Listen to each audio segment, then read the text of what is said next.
Hello, everyone. Welcome back to another week on the podcast. It's a warm spring day here today. I can feel summer in the air. Us folks in the Southern Hemisphere, I'm sure you can relate. But anyway, I wanted to dive into a topic today, something that isn't really spoken about a lot and maybe even is quite taboo to speak about, but a topic that's really important and I think needs to be spoken about a lot more and needs to be acknowledged. And that is mum rage. Now, I know even saying the word rage, it might feel really uncomfortable for you and might come with it other words like hostility and maybe have a bit of a negative connotation attached to it. And, it's something that we're not supposed to feel as mums, right? But the truth is, many of us do, including myself. So I really just wanted to use today's episode as an opportunity to create some space where we can start to unpack what's really going on when we feel that bubbling anger start to rise to the surface within us. And I wanted to chat about why mum rage happens, how we get there, and really importantly, how we can start to manage it, to navigate it and move through it without feeling that really weighty feeling of shame and guilt. Because trust me, you're not alone out there.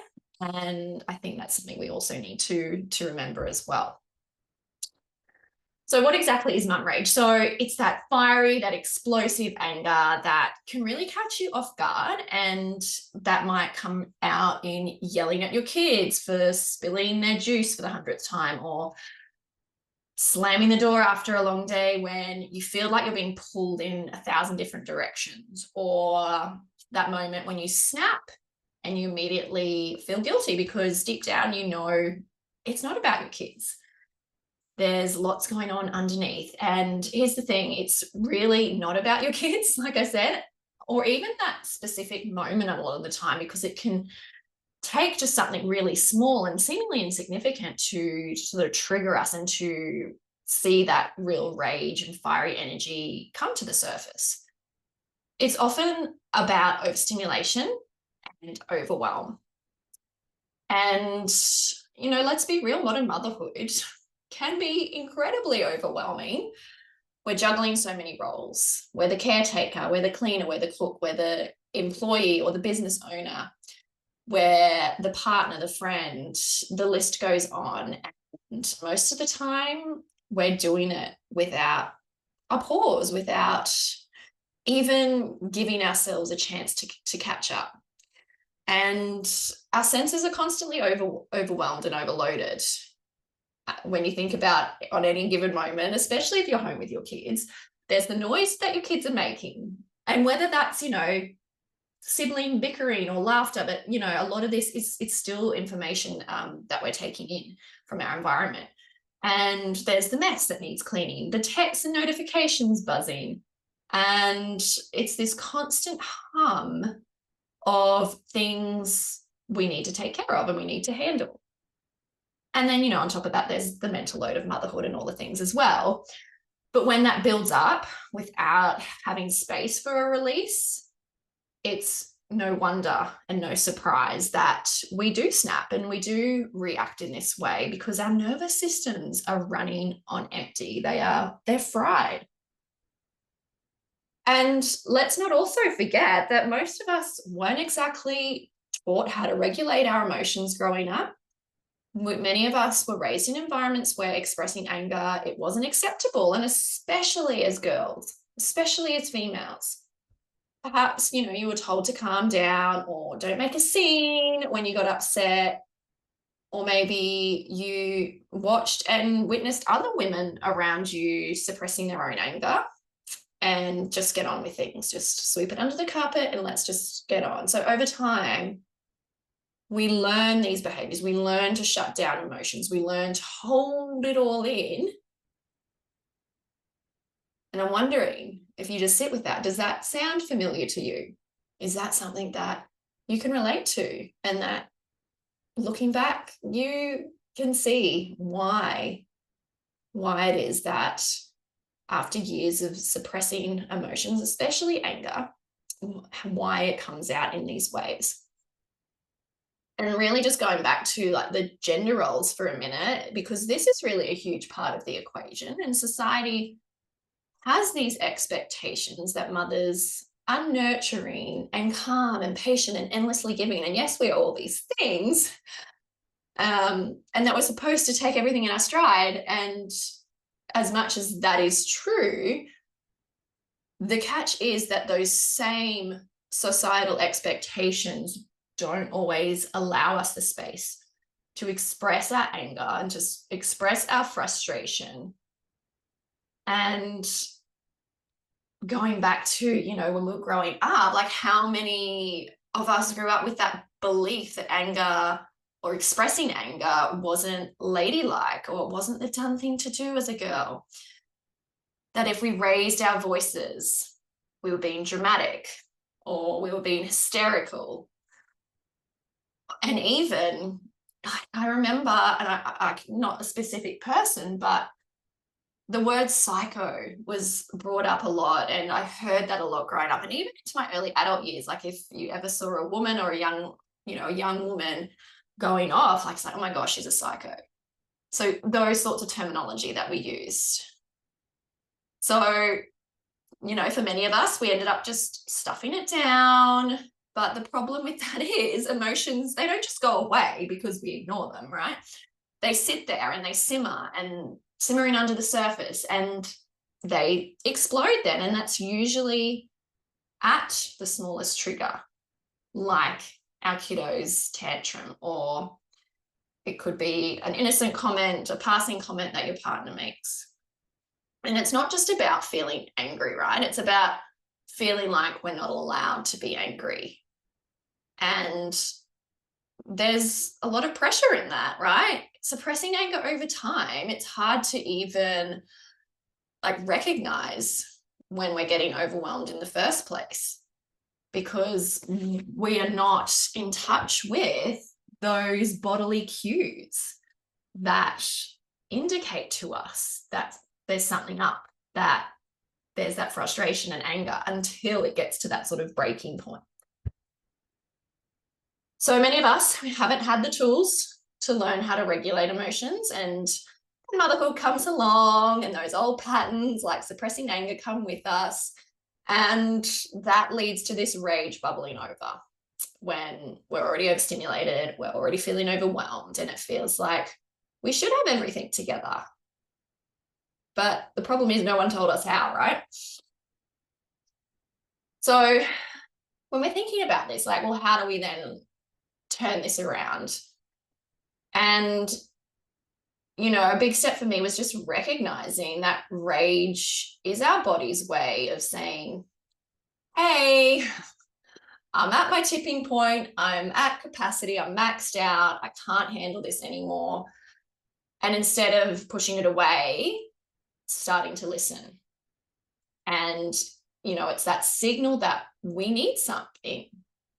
Our body's needing something. And whether that's a break, whether that's support, whether that's just a chance to pause and breathe.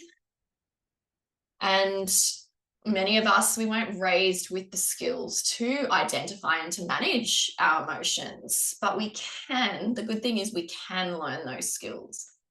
We can learn to regulate our nervous system, and we can learn to pick up on those cues and start to recognize them. It's never, ever too late.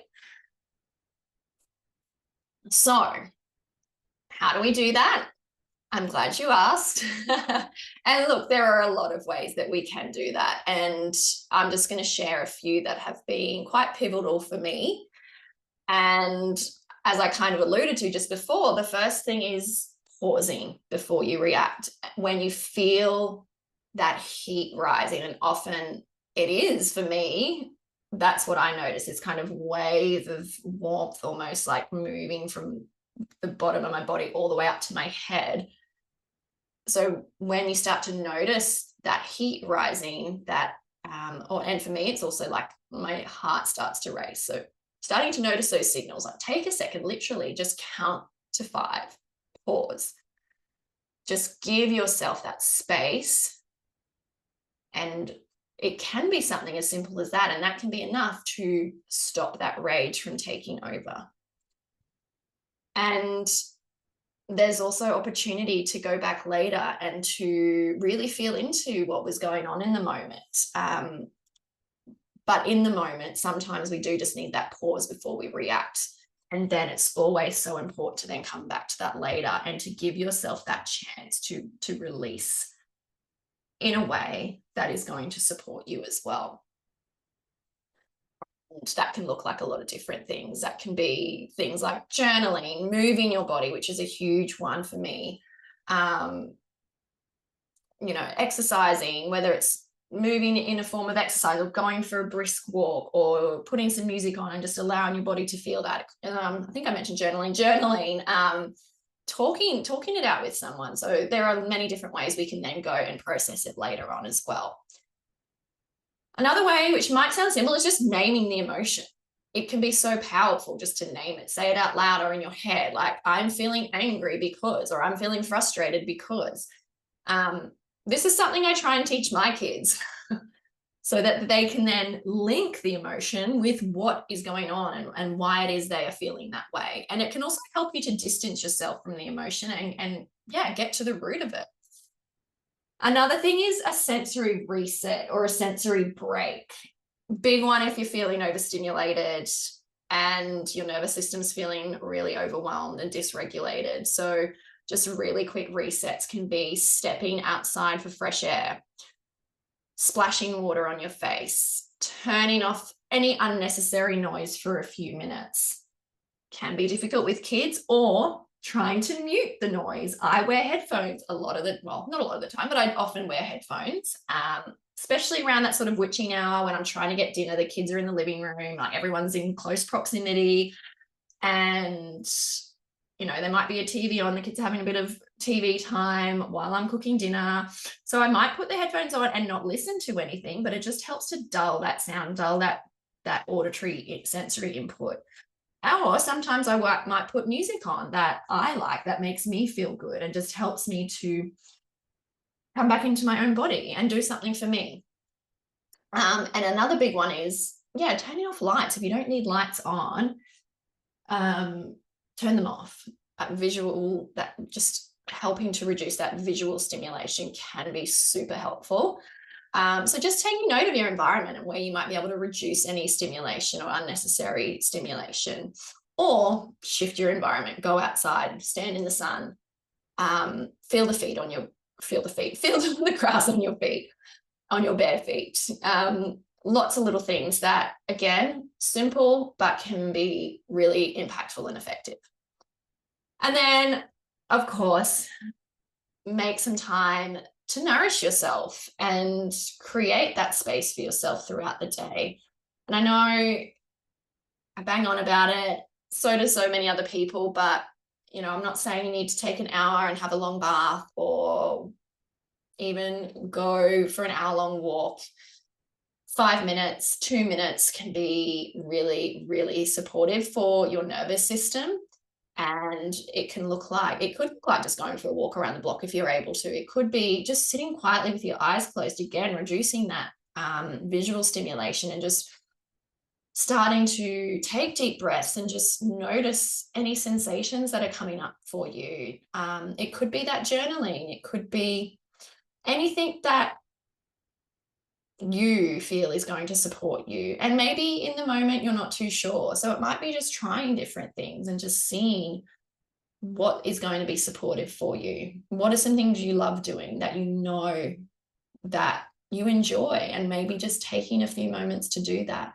But then also recognizing and realizing that there are some really supportive things that are going to help your nervous system, like slowing your breathing down, like doing some grounding exercises and techniques, like using mantras. Like I say, when we sing them, it can be really helpful for our nervous system and soothing our nervous system, like listening to some music that you enjoy and that can uplift you. So many different things that we can do. So they're just a few things that I often do that have been supportive on my journey, because mum rage has definitely been something that I have experienced. And I just want you to know that you're allowed to feel angry. You are a human being who is allowed to feel all the things, all the spectrum of emotions. And I'm not going to label them as good or bad, because they're all emotions. It's how we deal with them. It's how we shift through them. That is really what matters. But you don't have to carry rage around with you all the time. It's taking these small steps, and it's not going to just disappear overnight, but it's just creating the space to allow yourself to feel these emotions in a way that isn't going to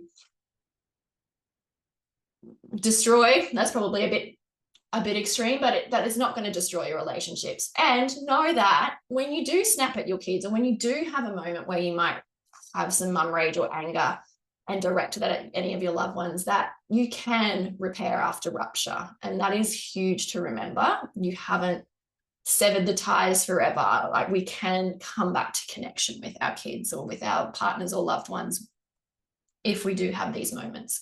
And look, we can do all the regulation in the world, and we can heal ourselves, and we're still going to have moments, because we are human, and we need to understand and be compassionate towards ourselves and know that that's what makes us human, mistakes and all, and that we can come back from them.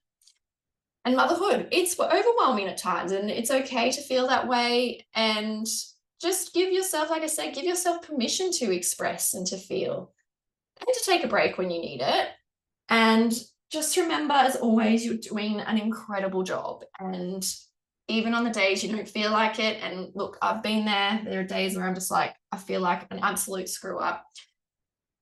And those are the days that self-love, self-kindness, self-compassion are key to help move through any of that guilt and that shame that we can often feel after having a challenging moment with our kids or our partners or any of our family members. So just remember that, and know that you're doing the best you can on any given day, in any given moment, with the resources you have available to you. And just remember, you are not alone in your motherhood journey. We are all learning. We all go through seasons, and it can be a beautiful, messy journey, but one so worth taking. You've got this, mama. I'll speak to you on next week's episode.